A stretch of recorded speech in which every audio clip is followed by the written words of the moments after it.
Good morning friends, welcome back to my channel Yati's blog আর ফ্যামিলিতে তোমাদের সবাইকে স্বাগত। শুরু করছি নতুন দিন, নতুন ব্লগ। শরীরটা আগের থেকে একটুখানি ভালো আছে, তো ডাক্তার দেখাবার ডেট চলে এসছে। ডাক্তার দেখাতে যাব কালকে সকাল 10টায় ডাক্তারবাবু আসবেন। তো সকালবেলা ঘুম থেকে উঠেছি, আমার হাজব্যান্ডের পায়ের ব্যথাটা এখনও কমেনি, পায়ের ব্যথাটা এখনও চলছে। কবে ঠিক হবে আমি জানি না, ওকে এখন ডাক্তার দেখাতে হবে। যাকে সকালবেলা উঠেছি, দাঁড়াও চা বিস্কুটটা খেয়ে নিই। এরা চা নিয়ে বসেছি, আর এই যে বিস্কুট, বুঝেছো তো। আচ্ছা, চা বিস্কুটটা খাই, তারপরে আসছি তোমাদের সামনে।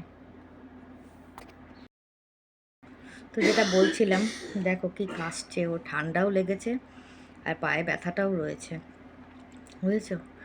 তো যেটা বলছিলাম, সকালবেলা ঘুম থেকে উঠেছি 8টার সময়।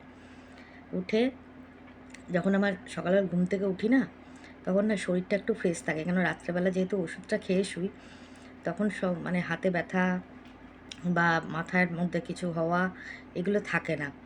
সেই সময় উঠে ঘর ঝাড় দিয়েছি, তখনও তো জল আসেনি, ঘর ঝাড় দিয়ে উঠোন ঝাড় দিয়ে রান্নার বাসনটা মেজে নিয়েছি, মানে ওই এঁঠো বাসনটা যেটা থাকে সেটা মেজেছি। তারপর জল আসলো, ঠাকুরের বাসন মাজলাম, জলগুলো ভরলাম, ভরে জামা কাপড় কেচে ঘরও মুছে নিয়েছি। পরে আমি আর পারি না গো, ঘরটা মুছে টুছে নিয়ে জামা কাপড়গুলো কেচে নিয়ে চা ফা করলাম, খেলাম। এই যে চা খাচ্ছি এখন। আর তোমাদের একটা কথা বলি, আমি কিছুদিন আগে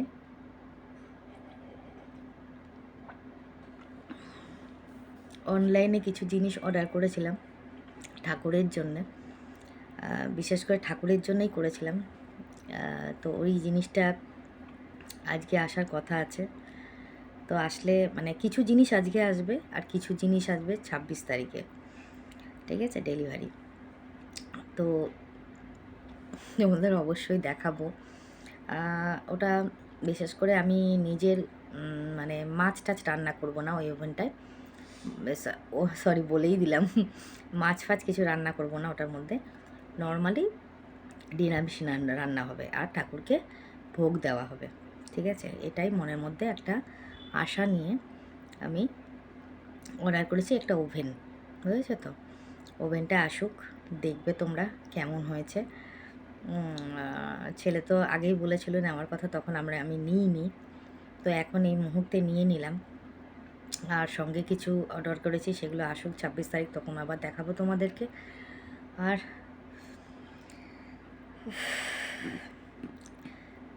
বেশি কথা বলতে পারছি না, বাইরে রোদে বেরোতে পারছি না, চোখ খুলে তাকানোর খুব একটা তাকাতে পারছি, চোখ মুখ দেখে বুঝতেই পারছো তোমরা যে আমার চোখ মুখ পুরো বসে গেছে।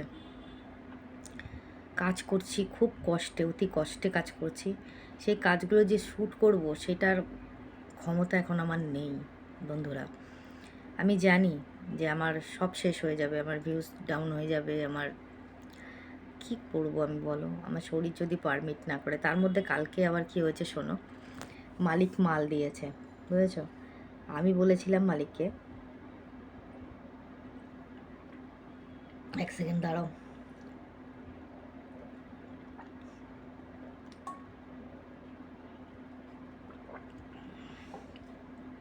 আমি মালিককে বলেছিলাম যে তুমি এখন আমাকে মাল দিও না। আর আমার হাত এত কাঁপছে না, আমি হাঁটুর মধ্যে ভর দিয়ে হাত রেখে তারপর তোমাদের সঙ্গে কথা বলছি। হাত কাঁপছে, দুটো হাতই, আর পা দুটোর মধ্যেও হালকা হালকা হচ্ছে, সিমটম হচ্ছে, বুঝতে পারছি। আর কালকে যে কথাটা বলছিলাম মাল দিয়েছে, আমি বললাম আমাকে মাল দিও না, আমি করতে পারবো না। আর ও তখন মালিক বলছে যে অল্প করে দেবো, অল্প করে করো। এখন মালিকের শরীর অসুস্থ, তাই জন্যে আমি বললাম ঠিক আছে, যদিও বা দাও তাহলে কিন্তু একদম সামান্য দেবে, কেননা আমার পক্ষে সম্ভব না। এবার ওই সামান্য মালই আমি করতে পারিনি, জানো তো। হয়তো এই 7:30টার সময় বসেছি, আর ব্যাস কিছুক্ষণ করার পর আমার ব্যাস হাতে যন্ত্রণা শুরু হয়ে গেছে। চোখ বন্ধ করে আমি একদম হাত ফাত কাঁপতে শুরু করেছে, চোখ বন্ধ করে এরকম করে শুয়েই পড়েছি। আর তখন আমার হাজব্যান্ড তাড়াতাড়ি করে এসে বন্দুক বন্ধ করে দিয়েছে, বলছে তোমায় করতে হবে না, তুমি শুয়ে পড়ো। বুঝেছো তো? আমি কিচ্ছু করতে পারছি না, আমার পেটে পুরো লাথি হয়ে গেল গো। আমার যে কী হবে আমি বুঝতেই পারছি না, খুব টেনশন হচ্ছে জানো মাথার মধ্যে। তো যাই হোক, বেশি বক বক করবো না, ব্লগটা শুরু করলাম। সারাদিনে কি করি না করি, আর আগেই বলে দিলাম যে সমস্ত কাজই হয়ে গেছে, এখন শুধু রান্নাটা বাকি আছে, বিছানাটা তোলা হয়নি, হাজব্যান্ড এখনই উঠলো, দুটো ঘরের বিছনা পরিষ্কার করা আছে, আর ঠাকুর ঘরটা করা আছে। ঠাকুর ঘর কদিন ধরে আমার হাজব্যান্ডই করছে, কিন্তু আজকে হাজব্যান্ডের যেহেতু পায়ের যন্ত্রণাটা বেড়েছে, তো আমি বলেছি যে তুমি আমাকে বালতিটা একটু ওপরে তুলে দিও, আর আমাকে একটু ধরে ধরে ওপরে নিয়ে যাও, আমি করে দেবো, কেননা ওর পক্ষে সম্ভব নয়, পায়ে খুব যন্ত্রণা। বুঝেছো তো? কী করব বলো, কিছু করার নেই, আমাদের দেখার কেউ নেই গো। ছেলে কত করবে, ছেলে আসছে বারবার করে দেখে যাচ্ছে, ছেলে তো আর ঘরের কাজ করতে পারে না। কি বলবো আর কি, যাই হোক, আমাদের দেখার কেউ নেই, বুঝেছো? আমরা সবার জন্যে আছি, কিন্তু আমাদের জন্য কেউ নেই। কেউ রান্না করে এক মুঠো ভাতও আমাদের সামনে ধরবে না, যে না ঠিক আছে। আমার হাজব্যান্ড তো কিচ্ছু করতে পারে না, ভাত পর্যন্ত করতে পারে না। কেউ এসে যে একটুখানি খাবার দিয়ে যাবে আমাদেরকে এই শরীর অসুস্থতার জন্যে, কথা খুব জড়িয়ে যাচ্ছে আমার। তো এই জন্যে সমস্যা, সেটা পর্যন্ত দেওয়ার কেউ নেই আমাদের, বুঝেছো? আমরা দুজনে একা আছি, একাই থাকতে হবে সারা জীবন। আর একটা জিনিস দেখো, দেখো ঠাকুরের ওখানে ধূপ জ্বলছে, ঠাকুরের ধূপ ধরিয়ে দিয়েছি, বিছানা এখনও তোলা হয়নি, যেহেতু হাজব্যান্ড এখনও ওঠেনি, মানে উঠলো এই মাত্র। হ্যাঁ, আর ঘর ফর সব মোছা টোছা কমপ্লিট, আর ওই দেখো ঠাকুরের বাসন মাজা, দেখেছো? তো চলো আস্তে ধীরে রান্না বান্না করি, এখন শুধু রান্নাবান্নাটাই বাকি আছে। আর ওপরে ঠাকুর ঘরটা আছে, ওকে বলেছি জলটা একটু তুলে দিও, একটু পরে গিয়েই করে আসবো, আর একটু তাড়াতাড়ি করে ইয়ে করিনি। আর টিফিন করতে হবে, দুদিন ধরে আমি রুটি ফুটি কিছু করতে পারছি না, মুড়ি ছাতু দিয়েই খেয়েছে। তা আজকে আমি বললাম যে তুমি একটু পাউরুটি নিয়ে আসো, একটুখানি পাউরুটি আর একটু বাটার বললাম নিয়ে আসো, আজকে ওটাই খাও। আর কালকে আমার ডাক্তার দেখাবার ডেট আছে। তাহলে চলো পরে আবার আসি, এখন আর বেশি কথা বলতে পারছি না, চলো। দেখো টিফিন রেডি হয়ে গেছে। তো আমার হাজব্যান্ডকে বেশি মানে বাটার দিইনি, ওকে জ্যাম দিয়ে দিয়েছি দুটো, আর বাটার দিয়েছি দুটো, আর আমার জন্য এখানে রেখে দিয়েছি বাটার। এই দেখো, আমি বাটার খেতে ভালোবাসি, হ্যাঁ বাটার দিয়ে, এটা আমার চা, এটা হাজব্যান্ডের চা। তো এই দিয়ে আজকে আমাদের টিফিন কমপ্লিট হবে। তো বন্ধুরা দেখো আমার হাজব্যান্ড কি অবস্থা করেছে, আমার কি সর্বনাশ করেছে। মাছ নিয়ে এসেছিল, সেই মাছটাকে আমি ওকে ভাজতেও বলিনি, আমি বলেছিলাম মাছটা একটু দেখো, সেই মাছটাকে কি অবস্থা করেছে। দেখো এই কটা মাছ একটু আস্ত আছে, হ্যাঁ, আর বাকি সব মাছ ভেঙে গুঁড়ো গুঁড়ো হয়ে গেছে। মানে তেল গরম হওয়া না, কাঁচা মাছটাই ও উল্টেছে, এই দুটো কোনো রকমে ঠিক আছে, আর বাকি সব গেছে। আর এই দেখো, মানে বাকি মাছগুলো কি অবস্থা দেখো, দেখেছো কি করেছে। পারে না, তাও কি করার দরকার আছে, আমার কাজ বাড়ায়। আর মন্দিরে আবার এই জন্য আমাকে ডাল দিল, যে ছোটো মা তুমি ডাল নাও। আরে আমি শাক ভেজেছিলাম, আর এটা কালকের একটু তরকারি ছিল, লাল শাক ভাজা, আর এই তরকারিটা করছি মাছের ঝোলের মধ্যে, এই কটা মাছ দেবো, বুঝেছো? আর এই যে ভাত, তো এই দিয়ে কোনো রকমে আমাদের লাঞ্চ হবে। আর এই দেখো বন্ধুরা, আমি বলেছিলাম যে ফলহারিণী অমাবস্যার একটা ছোট্ট ভিডিও আমি করেছিলাম, সেই ভিডিওটা তোমাদের দেখাচ্ছি। দেখো কত সুন্দর লাগছে মাকে, দারুণ লাগছে না দেখতে, একদম মনটা ভরে যাচ্ছে দেখে, এত সুন্দর লাগছে। মালা পরে রয়েছে দেখো, এখনও সব মালা কিন্তু পরানো হয়নি, আমার ভাসুর পুজো করছে, আমি পুজো দিয়েছিলাম। এই দেখো এখানে সব মালা, বেলপাতার মালা, জবা ফুলের মালা সব রয়েছে, মাকে কত সুন্দর লাগছে। আর যখন মাকে সব কিছু পরানো হয়ে গেছে, আমি কটা ছবি তুলেছিলাম, আর ভিডিও করতে পারিনি। দেখো কত সুন্দর লাগছে মাকে, তাই না? দারুণ লাগছে আমার মাকে। আমাদের মাকে সাজলে গুজলে কিন্তু খুব সুন্দরই লাগে সুন্দরী মা আমাদের, বুঝেছো? আর এই দেখো বন্ধুরা, আমি আমার নিজের ঘরেও কিন্তু একটু পুজো দিয়েছিলাম ফলহারিণী অমাবস্যার দিনকে, মায়ের চরণে একটু ফুল দিয়ে, ফল দিয়ে, ওই দেখো গোটা ফল দিয়ে 5 রকমের ফল দিয়ে আমার নিজের ঘরেও পুজো দিয়েছিলাম, বুঝেছ? দেখো কত সুন্দর লাগছে, খুব ভালো লাগছে। একটু মিষ্টি নিয়ে আসা হয়েছিল, আমি নিচেও ঠাকুরকে পুজো দিয়েছি, আবার ওপরের ঠাকুরকেও পুজো দিয়েছি, ঠিক আছে? দেখো কত সুন্দর লাগছে, খুব ভালো লাগছে দেখতে। আর এখানে দেখো এখানে নারায়ণদেরকেও সুন্দর করে ফুল দেওয়া হয়ে গেছে, আর জগন্নাথের চরণেও ফুল চলে গেছে, কত সুন্দর লাগছে দেখতে। আর আজকে ভোগ দেওয়া হয়েছিল ফল, যে নতুন ফলগুলো আছে সেই নতুন ফলগুলো দিয়ে আজকে ভোগ দেওয়া হয়েছিল। কিন্তু দুঃখের বিষয়, আমি তারের শাঁস আনতে বলেছিলাম, যেটা নতুন ফলের মধ্যে, আর জাম, কিন্তু এই দুটোই কিন্তু আমার হাজব্যান্ড পায়নি, বুঝতে পেরেছো তো? এই দুটো কিন্তু পাইনি, যার জন্য কিন্তু ওগুলো আনাই হয়নি। যাই হোক, যা হয়েছে তাই দিয়েই পুজো দিলাম মাকে। চলো দেখতে থাকো। আর গুড মর্নিং বন্ধুরা, আমি এটা পরের দিনের ভিডিও, মানে বৃহস্পতিবার। এখন আমি যাচ্ছি ডাক্তার দেখাতে। রোদে আমি দাঁড়াতে পারছি না, আমার হাজব্যান্ড গাড়ি বার করছে, তো এই জন্য দাঁড়িয়ে আছি। এখন আমি যাই ডাক্তার দেখিয়ে আসি, তারপরে তোমাদের সামনে বসে কথা বলবো। তো হ্যালো বন্ধুরা, কালকে এত রাগ হয়েছিল আমার ওই মাছ ভাজা দেখে, মাথা এত গরম ছিল, আর সন্ধ্যের পর থেকে শরীর এত খারাপ ছিল, আমি কোনো ভিডিও করতে পারিনি। সন্ধ্যের পর থেকে। আর এমনি রাগ হচ্ছিল খুব, জিনিস আমার নষ্ট করে দিল, আর কি করব। যাই হোক, তোমাদেরকে বলেছিলাম যে আমার একটা জিনিস আসবে, সেটা তোমাদেরকে দেখাবো। তো এই ভিডিওতে তোমাদের দেখালাম না, পরের ভিডিওতে দেখাবো। খুব পছন্দের একটা জিনিস এসছে, তোমরা ওয়েট করো। এরকম আজকের ভিডিওটা বড় হয়ে যাবে ওটা দেখাতে গেলে। তো যাই হোক, ডাক্তার দেখিয়ে এলাম। 10টার সময় যেতে বলেছিল, আমি যেতে পারিনি, একটু লেট হয়ে গেছে। 9-10 মতন হয়ে গেছিলো। তো আমার 6 নাম্বারের নাম ছিল। এবার ওখানে গিয়ে আমি বসতে পারছি না, তো আমাকে দিয়ে দিয়েছে, 2 জনের পর দিয়ে দিল। তো ডাক্তার দেখালাম, ডাক্তারবাবু দেখে ওষুধ দিয়ে দিয়েছে। ওষুধ মানে প্রচুর ওষুধ, 1 মাসের একটা ওষুধও রয়েছে, আর 1.5 মাসের একটা ওষুধ রয়েছে। ওষুধগুলো রয়েছে, সেই ওষুধগুলো নিয়ে আসা হলো। প্রায় 2600 টাকার ওষুধ। এদিকে দেখো ডাক্তারবাবুর ভিজিট 700 টাকা, তাহলে এখানে কতগুলো টাকা গেল দেখো।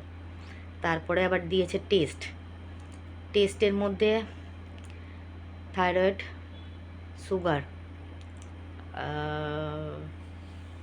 আর হচ্ছে একটা টেস্ট দিয়েছে নার্ভের শিরা, 2 হাতের নার্ভের শিরার টেস্ট দিয়েছে, ঠিক আছে। আর একটা যেন কী টেস্ট দিয়েছে, এই নিয়ে 4টে টেস্ট দিয়েছে। ওই 4টে টেস্ট করতে হবে, করে নিয়ে সামনের সপ্তাহে ডাক্তারবাবুকে দেখাতে হবে। আর আমাকে যেতে বলেছে 1-1.5 মাস পর ডাক্তারবাবুকে দেখাতে। তো 1 মাসের ওষুধ নিয়ে এসেছি, তাই জন্যই টাকাটা বেশি লেগেছে। আর দ্বিতীয় কথা হচ্ছে, অনেক কিছু বারণ করে দিয়েছে। বেশি করে জল খেতে বলেছে, সকালবেলা খালি পেটে উষ্ণ গরম জল 2 গ্লাস খেতে হবে। তারপরে সারাদিন প্রচুর প্রচুর জল খেতে হবে। আর কোনো ভারী জিনিস তোলা, হাতে কোনো প্রেশার পড়া আর কি, কোনো ভারী জিনিস তোলা বা জামা কাপড় ধুয়ে যে চেপা, মানে নিংড়ানো, ওটা করা যাবে না, ওটা পুরো বন্ধ, ঠিক আছে। খাওয়া দাওয়া সেরকম কোনো রেস্ট্রিকশান নেই, সবই খাবেন। আগে উনি ব্লাডে টেস্টের রিপোর্টগুলো দেখবে, তারপর যদি কোনো খাওয়ার রেস্ট্রিকশান থাকে তখন উনি বলে দেবেন, বুঝেছে তো? তো এটাই হচ্ছে ব্যাপার। আর আরেকটা জিনিস দেখ, তো এখন আমি টিফিন করতে বসেছি। আসার পথে হাজব্যান্ড কচুরি, ডাল, জিলেপি এগুলো নিয়ে এসছে, আর সঙ্গে আমি চা নিয়েছি। সকালবেলা যাওয়ার সময় ওই যে ঠাকুরের বাসন মেজে টেজে গেছি। বন্ধুরা দেখো, এই যে আমার প্রেসক্রিপশন, ডাক্তারবাবুকে দেখিয়েছি। আর এইখানে দেখো, এই যে টেস্ট দিয়েছে এখানে, এই যে এটা হচ্ছে থাইরয়েড আছে, সুগার আছে, আর ঘাড়ের একটা এক্স-রে আছে, আর আছে নার্ভের 2 হাতের, আর এতগুলো ওষুধ আছে, ঠিক আছে। তো এটা হচ্ছে প্রেসক্রিপশন, আর এইগুলো হচ্ছে ওষুধ। এই দেখো, দেখতে পাচ্ছ এতগুলো ওষুধ, ভাবো তাহলে। তোমাদের দেখিয়ে দিলাম এক ঝলক। এবার চলো ভিডিওটা কন্টিনিউ করি। আর ডাক্তারবাবু তো অনেক কিছু বারণ করেছে, এটা কাজ করতে পারবে না, ওটা কাজ করতে পারবে না। আমার কিছুই শোনা হবে না গো। চলো দেখতে থাকো। সকালবেলা উঠে যাওয়ার আগে ঠাকুরের বাসন মাজা, এঁটো বাসন মাজা আর ঘরটা মুছে গেছিলাম। জামা কাপড় কিছু ভেজানো রয়েছে, এবার তো বলছে জামা কাপড় নিংড়ানো যাবে না। আমার হাজব্যান্ডও মানে পা ফেলতে পারছে না, এত শরীর খারাপ। তার মধ্যে প্রচণ্ড ঠান্ডা লেগেছে ওর, ওকে আবার সন্ধেবেলা ডাক্তার দেখাতে হবে। তাহলে তোমরা ভাবো যে আমি আমারটা দেখাবো না ওরটা দেখাবো। আমারটা দেখাতে ইচ্ছাই করছিল না আমার ডাক্তার, এত টাকা ভিজিট, এত ওষুধ, মানে এখানে মোটামুটি ধরো 3,200 টাকা চলে গেছে ওষুধ আর ডাক্তার দিয়ে। এখন টেস্টে কতগুলো যাবে আমি জানি না, বুঝেছো। সুগার টেস্টটা দিয়েছে, শুধু খালি পেটের যে টেস্টটা আছে সেই টেস্টটাই হবে সুগারের, আর থাইরয়েডের হবে, আর নার্ভের হবে, আর একটা যেন কী দিয়েছে আমি দেখে বলে দেবো। প্রচুর প্রচুর ওষুধ, বেশিরভাগ ওষুধ রাত্রেবেলা খেতে হবে। তারপরে 1 মাস পর ডাক্তারবাবুর কাছে যেতে বলেছে, ঠিক আছে। তো এই ভিডিওটা আমি এই পর্যন্তই রাখলাম। হয়তো তোমরা খুব রাগ করবে যে দিদিভাই কেন কমেন্ট সেকশানগুলো পড়ছে না। কমেন্ট সেকশান পড়তে পারছি না, বিশ্বাস করো। তোমরা অনেক কমেন্ট করেছো আগের যে ভিডিও, তারপরে যে পোস্ট দিয়েছিলাম সেটার কমেন্ট, তারপরে ধরো কালকে যে ভিডিওটা দিয়ে দুদিন আগে যে ভিডিওটা দিয়েছি তার কমেন্ট, প্রচুর কমেন্ট জমে গেছে। আমি প্রত্যেকটা কমেন্ট কিন্তু দেখেছি, ঠিক আছে। তার মধ্যে আমার আবার ঠান্ডা লেগেছে, তাই একটা কফ সিরাপও দিয়ে দিয়েছে। তো এই জন্যে আর কি। তো এটাই ছিল আজকের ভিডিওটা বেশি বড় করব না। আর যে গিফটগুলো মানে যে অর্ডারগুলো আমি দিয়েছিলাম যেগুলো এসছে সেগুলো অবশ্যই তোমাদের দেখাবো, কিন্তু এই ভিডিওতে দেখাচ্ছি না। আর আজকের ভিডিওতে কিন্তু আমি আমাদের বাড়ির ফলোহারিণী যে অমাবস্যা হয়েছিল সেই অমাবস্যার ভিডিওটা তোমাদের সঙ্গে শেয়ার করেছি, ঠিক আছে। আর আমার হাজবেন্ড কিচ্ছু করতে পারে না গো, কিচ্ছু পারে না। আমার তো হাতে ভারী জিনিস তো তুলতে পারছিলাম না, তা আমি ওকে বলেছিলাম জলটা ভরে ওপরে দিয়ে আসো, আমি ঠাকুরঘরটা মুছে দিই, কেননা ওর পায়ে ব্যথাও পাচ্ছে না, 2 দিন ধরে মুছছিল, তা এখনও পাচ্ছে না। তা আমি মাছ ভাজাটা বসিয়ে আমি ওকে বললাম দেখো মাছ ভাজাটা যদি হয়ে যায় বন্ধ করে দিও, তুমি কিন্তু কিছু করো না। তাহলে আমি ওপরে গেছি ঠাকুরঘরটা মুছতে, আর মুছে এসে দেখি প্রত্যেকটা মাছ গুঁড়ো গুঁড়ো করে ফেলেছে, মানে কাঁচা অবস্থায় মাছগুলোকে উল্টেছে। মাছটা ভাজা হয়নি, তো কাঁচা অবস্থায় উল্টালে কিন্তু মাছ ভেঙেই যায়, মানে বিচ্ছিরি অবস্থা। অর্ধেক মাছ ভাজা খেতে হয়েছে, আর যে কটা একটু একটু টুকটাক ছিল সেগুলো ঝোলে দিয়েছি। তো এই হচ্ছে আমার অবস্থা। আমার হাজব্যান্ড কিচ্ছু পারে না। আমি বিছনায় পড়ে থাকলে না, মানে আমার এখন এত মাথা গরম হচ্ছে, আমি এখন ওকে দেখবো না আমি নিজেকে দেখবো। বাড়ির বেটা ছেলেদের কিছু শিখতে হয়, ঠিক আছে। ও না জামা কাপড় কাচতে পারে, ও না ঘর মুছতে পারে, ও না ঠাকুর ঠিক মতন বাসন মাজতে পারে, ও না রান্না করতে পারে, ও কিচ্ছু পারে না, কিচ্ছু না। এর জন্য দায়ী কিন্তু আমি ওকে কোনোদিনও কিছু করতে দিইনি, ঠিক আছে। এটাই হচ্ছে মেন প্রবলেম। তো যাই হোক, ভিডিওটা বেশি বড় করলাম না, তোমরা চিন্তা করো না। আমি কমেন্ট সেকশান নিয়ে অবশ্যই একটা ভিডিও আনবো, সেখানে শুধুমাত্র কমেন্ট সেকশান থাকবে। তাই তোমাদেরকে আজকে আমি আপডেট দিয়ে দিলাম ডাক্তার কি বলেছে। কালকে সন্ধ্যের পর কিন্তু আমার মারাত্মক শরীর খারাপ হয়েছিল, শুয়েই ছিলাম, তো এই জন্যে এটাই হচ্ছে ব্যাপার। তো যাই হোক, চলো আজকের মতন ভিডিওটা আমি এখানে এন্ড করলাম। সবাই ভালো থেকো, সুস্থ থেকো, দেখা হবে নেক্সট ব্লগে। আজকের মতন সবাইকে টাটা, বাই বাই। আর যারা আমার সাবস্ক্রাইবার, যারা আমার ভিউয়ার্স রেগুলার ভিডিও দেখছো, অবশ্যই চ্যানেল মানে প্রত্যেকটা ভিডিও দেখো। এখন আমি যেহেতু শর্ট ভিডিও পোস্ট করতে পারছি না, তোমরা প্লিজ আগেরগুলো একটু দেখো, আর যে ভিডিওগুলো দিচ্ছি সেগুলোকে অবশ্যই দেখে লাইক, কমেন্ট, শেয়ার আর হাইপ করতে ভুলবে না। আর যারা আমার সাবস্ক্রাইবার নাও বাট আমার ভিউয়ার্স রেগুলার আমার ভিডিও দেখছো, দেখো বেশিক্ষণ ধরে রাখতে পারছি না ফোনটাকে, হাতে ব্যথা। আমার ভিউয়ার্স তো মানে আমার সাবস্ক্রাইবার নাও বাট আমার ভিউয়ার্স রেগুলার ভিডিও দেখছো, অবশ্যই চ্যানেল সাবস্ক্রাইব করে পাশে থেকো, কারণ তোমাদের পাশে থাকাটা আমার ভীষণই দরকার, ঠিক আছে। তো আজকের মতন ভিডিওটা এখানে এন্ড করলাম। সবাই ভালো থেকো, দেখা হবে নেক্সট ব্লগে। ততক্ষণের জন্যে সবাইকে টাটা। ঠিক আছে।